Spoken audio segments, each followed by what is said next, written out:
तपाईहरुलाई मेरो एकदमै गरिब च्यानलमा स्वागत छ। अहिले चाहिँ हामी सुतेर भर्खर उठेर साह्रै भोक लागेर हामी चाहिँ खाजा खानु जङ्गल जाँदैछौँ।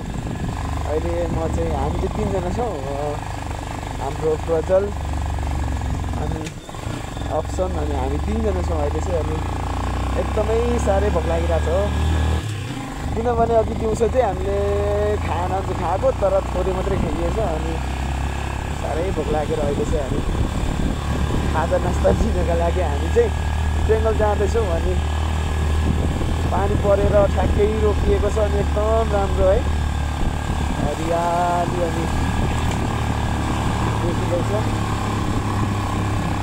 मेरो भोइस कम सुनिँदैछ होला, किनभने मेरो बाइकको आवाज चाहिँ एकदम जाडो छ।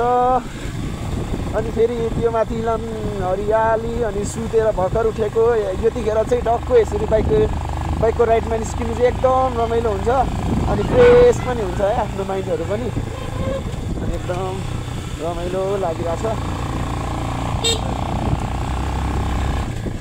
अनि हामी चाहिँ भर्खर अहिले ट्रेङ्गलमा आइपुगेको, लगभग 5 मिनट पछि हामी ट्रेङ्गलमा आइपुग्यौँ। ट्रेङ्गल एकदम राम्रो देखिँदैछ। हाम्रो खाजा खाने ठाउँ चाहिँ यही हो। हाम्रो दाइहरू पनि यहीँ आउनुभएको रहेछ सबैजना। अहिले चाहिँ हामी ठ्याक्कै ट्रेङ्गलमा चटपटे खाजाहरू खाएर अनि अहिले चाहिँ मेरो अप्सन साथीले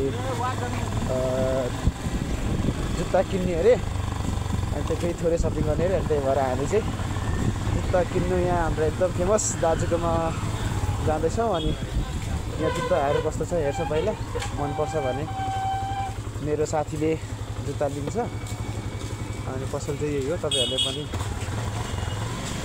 यो पसलमा आउन सक्नुहुन्छ।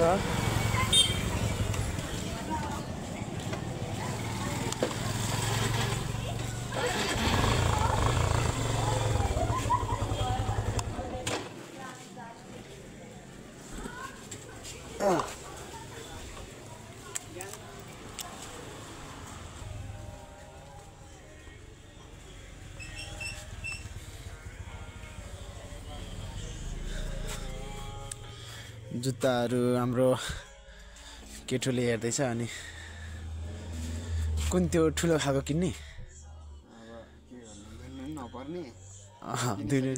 हामी जस्तो अल्छीहरूले चाहिँ एकदम ठिक हुन्छ होइन यो चाहिँ। घाँटी दुखेर के तैँले चाहिँ सुरुमा कुन किन्ने भनेर आएको? अरू त के एकदम जेन्टल अनि लेडिजहरूको लागि एकदम राम्रो हाम्रो दाइहरूकोमा जुत्ताहरू पाउन सकिन्छ। स्पोर्ट्स सुजहरू पनि तपाईँले देख्न सक्नुहुन्छ। एकदम राम्रो छ यहाँ चाहिँ। उहाँले फिक्स प्राइसमा दिनुहुन्छ, अरू जस्तो गर्नुहुन्न उहाँले। त्यही हेर्नु लानुपर्छ हुन्छ कि ठिकै हुन्छ भित्र त भएन भने अरू छ नि। कति साइजको त्यो चाहिँ ठिकै हुने रहेछ, मजासँग ठिक हुन्छ, मजासँग ठिक हुने रहेछ। मेरो लागि पनि ठिक हुन्छ कि ख्याल्दैन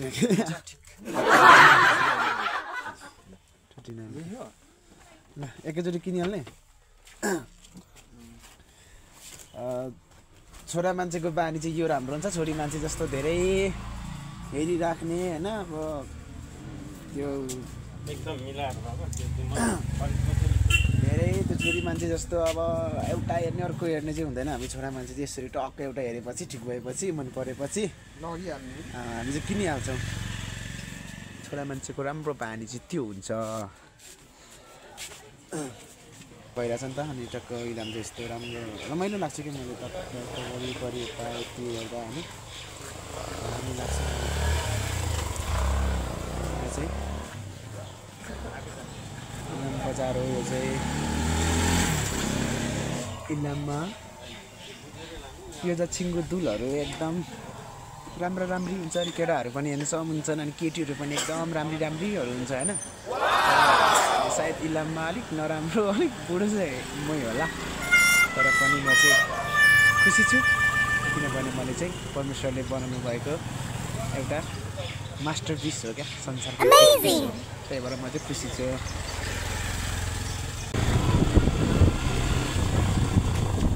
यो चाहिँ देखिरहेको चाहिँ इलामको चोक बजार हो एकदम राम्रो छ यो चोक बजार चाहिँ इलामको अनि यो केएमटी कलेज यहाँ चाहिँ हामीले पहिला गोरे भाषा पढेको अनि अहिले चाहिँ हामी अप्सन भाइको सपिङ गरेर हामी चाहिँ फर्किनेछौँ अनि उसले चाहिँ अब ट्रेङ्गलमा पुऱ्याएर म चाहिँ ट्रेङ्गलदेखि उतै रुम जान्छु त्यस पछाडि ट्रेङ्गलदेखि उता प्रजलसँग अप्सन चाहिँ हाम्रो अप्सन भाइ चाहिँ रुम तलतिर तर 12 बस्ती अघि हामी यहाँकै ठाउँ तल जान्छ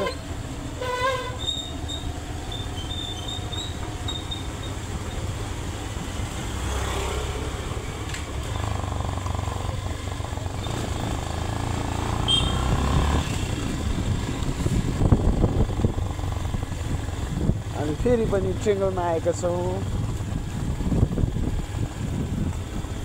ट्रेङ्गल चाहिँ यस्तो छ हाम्रो दाइहरूको बाइक चाहिँ अघिदेखि नै छ मान्छेहरू कहाँ छन् अत्तो पत्तो छैन ल ओए म जान्छु ल गइहाल्छु ल जाने अब के अरे भरे बोल्नु धन्यवाद माथि बहिनीले दिइराख्नु ल त्यो प्रजलसँग जा अनि भरे कन्ट्याक्टमा रहौँ ल बस्नु है दिदी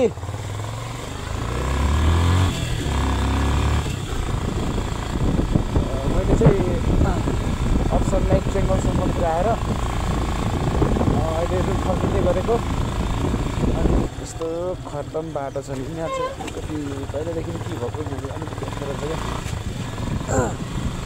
यहाँ चाहिँ घाँटी दुखेर कति अप्ठ्यारो भइरहेको छ बोल्नु पनि अनि केही पनि सकेसम्म चाहिँ मैले राम्रो भ्लग बनाउँछु भन्ने कोसिस गरेको अब फोन पनि त्यस्तो राम्रो छैन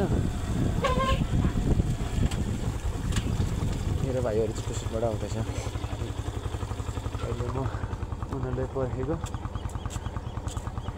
भाइहरू चाहिँ एकदम हिरो भाइहरू उनीहरू चाहिँ जाउँ म चाहिँ दुईजनै मेरो भाइहरूलाई लगेर जान्छु मलाई डर छैन किनभने ट्राफिक पनि छैन पुलिसले अलिकति डिस्टर्ब गर्न सक्छ तैपनि केटाहरूलाई म उडाएर लान्छु इलाम चाहिँ डन त नभनौँ तर पनि डनले जस्तै अब है ती तिनजना त्यो पनि यसरी सहरमा हिँड्नु भनेको खत्रै हो हामीले आफूले आफै त डन भन्दैनौँ तर पनि हाम्रो व्यवहार चाहिँ डनको जस्तो हुन्छ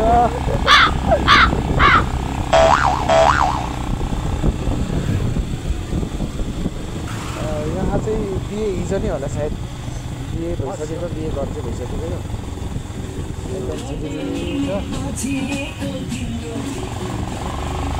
ट्याकेसँगले बिहेमा चाहिँ निम्तै बेगर हामीलाई पनि आएर मासु भात खाऊ भनेको भए कति राम्रो हुन्थ्यो होला टक्कै होइन भाइ कहाँ गएको आऊ खाना खाएर जाउँ न भन्ने खालको आन्टी भइदियो साह्रै राम्रो हुन्थ्यो मासु भात त बिहेमा खानु पाइन्थ्यो त्यो पनि इलामको होइन अहिलेसम्म चाहिँ इलामको बिहेमा मासु भात खाएको चाहिँ रेकर्ड छैन थाहै छैन किनभने बिहेमा इन्भाइटै छैन हो तर सहरतिरको बिहे चाहिँ कस्तो हुन्छ भन्दाखेरि अब ठ्याक्कै आँगनमा बिहे भइरहेको छ रोडैमा हो अनि तर निम्तो बाहेकको मान्छेहरू चाहिँ आवाज गर्छ के वास्ता हुँदैन क्या त्यो तर गाउँघरतिर चाहिँ जो जस्तो भए पनि पाहुना भए पनि हाम्रो फुपू चाहिँ यहाँ हुनुहुन्छ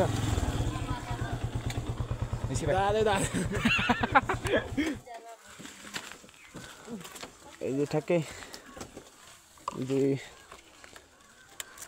फुपूको घर हो उहाँ चाहिँ फुपू हुनुहुन्छ अनि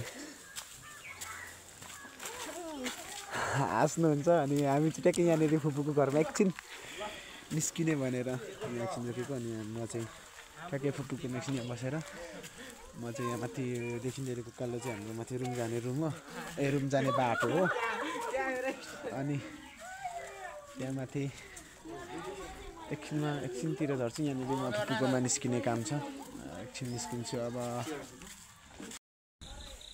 म चाहिँ फुपूकोबाट